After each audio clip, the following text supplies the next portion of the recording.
একটা কথা ভাবতে ভালো লাগছে, পীর সাহেব চরমোনাইয়ের একটা দাবি পিআর পদ্ধতিতে নির্বাচন। এই যে দাবিটা উনি আমাদের বিগত মহাসমাবেশের মাধ্যমে যে দাবিটা উত্থাপন করেছেন, সেই দাবিটা এখন কিন্তু সারা বাংলাদেশের চা স্টলের টেবিলে এবং টকশুর টেবিলে, যানবাহনে, ঘরে বাইরে সব জায়গায় একটা আলোচনা চলছে। সেটা হলো পিআর পদ্ধতি নির্বাচন। কেউ কেউ বলছে ভালো, কেউ ভালো দিক নিয়ে আলোচনা করছে, আবার কেউ খারাপ দিক নিয়ে আলোচনা করছে। একটা দাবি এইভাবে সকলের মুখে মুখে নিয়ে আসতে পারাটা আমি একটা সফলতা মনে করছি পীর সাহেব চরমোনাই। এটা একটা ভালো দিক, আমার কাছে ভালো লাগছে। আর বিশেষ করে বর্তমান প্রধান রাজনৈতিক দলের প্রতিপক্ষ হিসেবেও কিন্তু পীর সাহেব চরমোনাই নিজেকে আবির্ভূত করতে পেরেছেন। এটাও একটা ভালো লাগার বিষয়, আমার কাছে ভালো লাগছে আর কি। যাই হোক, পিআর পদ্ধতি নিয়ে অনেক আলোচনা হচ্ছে, অনেক গবেষণা হচ্ছে, অনেক সমালোচনা হচ্ছে। এটা ভালো দিক। আলোচনা, সমালোচনা, গবেষণা এগুলো দরকার। এর মধ্যে কয়েকটা বিষয়ের মধ্যে এসে আমরা আসলে ঘুরপাক খাই, আটকে যাই। আজকে আমার এক ভাইয়ের দোকানে গেছিলাম, উনি খুব আগ্রহের সাথে আমাকে একটু কাছে ডেকে নিয়ে বলেন, ভাই আপনার সাথে কিছু কথা আছে। আমি ভাবলাম কিসের কথা আসলে। পরে উনি বললেন, ভাই পিআর পদ্ধতি নিয়ে আমার কিছু প্রশ্ন আছে আপনাকে আসলে জানার মতো, আপনাকে পাচ্ছিলাম না, এখন পাইলাম, ভালো হয়েছে। আপনি আমার প্রশ্নগুলোকে একটু উত্তর দিতে পারবেন কি না। আমি বললাম, আমি এই বিষয়ে খুব একটা পারদর্শী না, তারপর আপনার প্রশ্নগুলো করেন, দেখি আমি উত্তর দিতে পারি কিনা। সেই ভাইটি আমাকে প্রথমে যে প্রশ্নটা করছিলেন, যে যেটা সবচেয়ে বেশি আলোচিত হচ্ছে, যে পিআর পদ্ধতিতে এমপি কিভাবে হবেন, যেটা সবচেয়ে জটিল একটা প্রশ্ন আমি বলে মনে করি। যে পিআর পদ্ধতিতে এমপি কীভাবে হবেন? কেন্দ্র থেকে যদি এমপি নির্ধারণ করে দেওয়া হয়, এখানে তো সকল মার্কাই ভোট পাইব, কিন্তু একই আসনে একাধিক এমপি, একাধিক দল একই আসনে একাধিক এমপি মনোনয়ন দিতে পারেন। সেই এই অবস্থাটার মধ্যে কাকে আসলে এমপি দেওয়া যাবে বা এমপি কে হবেন, এটার খুব সুষ্ঠু সমাধানটা কেমন হতে পারে? আমি আমার গবেষণা থেকে ওনাকে উত্তর দিলাম যে আসলে নির্বাচনের আগে পিআর পদ্ধতিতে যে যদি নির্বাচন হয়, তাহলে নির্বাচনের আগেই প্রত্যেক দল একজন একজন প্রার্থী সিলেক্ট করে নমিনেশন দেবেন প্রতি আসনে। এই সিলেক্টকৃত ব্যক্তি ওনার কর্মী বাহিনী নিয়ে ওনার দলের পক্ষে, ওনার মার্কার পক্ষে উনি কাজ করবেন।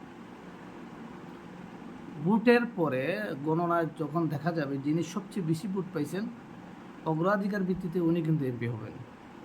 এটা আমার গবেষণা, আমার ব্যক্তিগত চিন্তা চেতনা থেকে কিন্তু এটা বলছি। এটা আমি জানি না এটা কেমন হতে, আইনটা কেমন হতে পারে, তবে আমার গবেষণা থেকে আমি এটা বলছি। তখন এই ভাইটি কিন্তু আবার প্রশ্ন করলেন যে, মনে করেন কোনো একটা দল আমাদের এই আসনে কিছু ভোট পাইলো, আবার আরেক আসনে কিছু ভোট পাইলো, আবার আরেক আসনে কিছু ভোট পাইলো। এই কিছু কিছু কিছু কিছু ভোট পাওয়ার পরে সারা বাংলাদেশের ভোটগুলো যখন একত্র করা হবে, তখন দেখা যাবে 1%, 2%, 3%, 5% ভোট হয়ে যেতে পারে। ওনার প্রার্থীরা কিন্তু কোনো আসনেই এই পরিমাণ ভোট পান নাই যে পরিমাণ ভোটে ফার্স্ট বা এমপি। আমার যুক্তিতে যে এমপির যে একটা যুক্তি দিছিলাম, এই যুক্তিতে যে এমপি হতে পারেন এমন ভোট পান নাই, তাহলে এই যে ভোটগুলা, এগুলো কোথায় যাবে? এই যে পার্সেন্টেজ হারে যে কিছু ভোট পাইলো, 1% পাইলে 3টা আসন, 2% পাইলে 6টা আসন, এইভাবে যে পার্সেন্টেজ হারে যে ভোট পাইলেন সারা বাংলাদেশে, তাহলে কীভাবে এমপি দিতে পারবেন? এটা কীভাবে সম্ভব? তাহলে কি ওনাদেরকে এমপি দেওয়া যাবে না? তখন আমি আমার আমার ব্যক্তিগত গবেষণা থেকে যে উত্তর দিয়েছিলাম সেটা হলো, দেখেন বাংলাদেশে আগেকার যে নির্বাচনগুলো হয়েছে, সেই নির্বাচনগুলোর মধ্যে কিন্তু সংরক্ষিত কিছু আসন ছিল, 50টা আসন ছিল।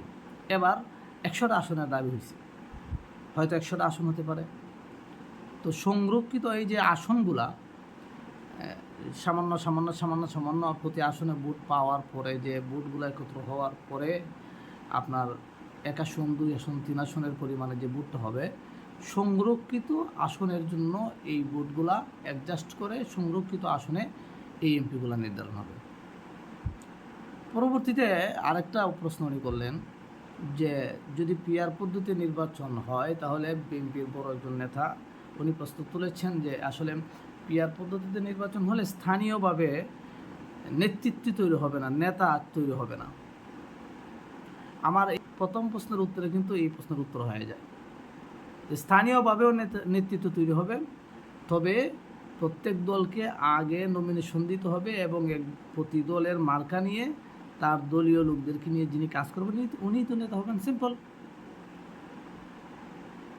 তো পিআর পদ্ধতি নিয়ে অনেক গবেষণা হচ্ছে, আলোচনা হচ্ছে, আইনি প্রক্রিয়ায় বর্তমান সরকার এটাকে আনতে পারে, নাও আনতে পারে, কিন্তু এটা নিয়ে যে গবেষণা হচ্ছে, আলোচনা হচ্ছে, পর্যালোচনা হচ্ছে, সমালোচনা হচ্ছে, এবং বিশ্বের 91টা দেশেরও বেশি রাষ্ট্রের মধ্যে এই পিআর পদ্ধতির নির্বাচন আছে। এই যে বিষয়গুলা, অনেক অজানা বিষয়গুলো যে আমরা জানতে পারতেছি, বিভিন্ন টকশোতে আলোচনা হচ্ছে, চায়ের টেবিলে ঝড় উঠছে, এই সমস্ত বিষয়গুলো আসলেই আমার কাছে খুবই আন্দোলিত করে, অনেক ভালো লাগছে যে পীর সাহেব চরমোনাইর একটা দাবি নিয়ে সারা বাংলাদেশের মানুষ মাথা ঘামাচ্ছে, চিন্তা করছে, গবেষণা করছে।